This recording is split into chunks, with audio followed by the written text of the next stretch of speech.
Yes. Alright mga katraps, andito tayo ngayon sa famous na store ang Kuya Wayne sa may China.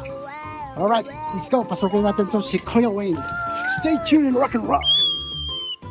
Ito yung Kuya Wayne. Welcome to Kuya Wayne. Hello. Yes, that's the Yeah, ito yung Kuya Wayne mga katraps. Yeah. Ito yung famous na Filipino store sa Regina. Hindi mo gano'ng kalupit yung mga paninda nila dito mga katraps. Parang pesta lang lagi eh. Yan. See? Lahat na lang kailangan nyo na Filipino product nandito lang sa Kuya Wayne mga katraps. Yan. Oh. Pag gusto nyo mag-salad, ayan. Oh, mga dilatas natin galing Pilipinas.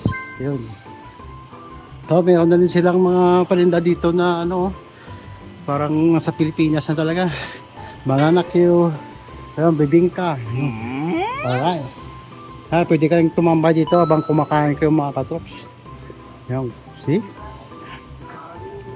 Hello, Ewen! Yan, see? Yan, mga frozen products natin mga katrops ha. Diyan lang yan.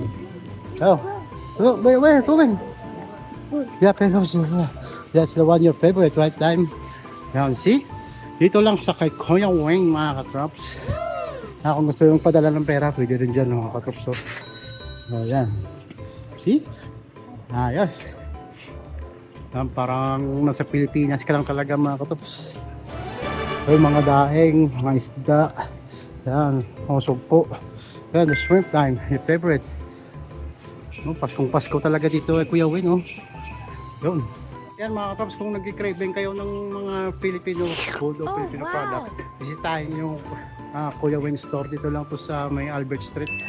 Alright, hanggang dito na siguro yung munting vlog natin. Stay tuned and rock and roll. Peace out!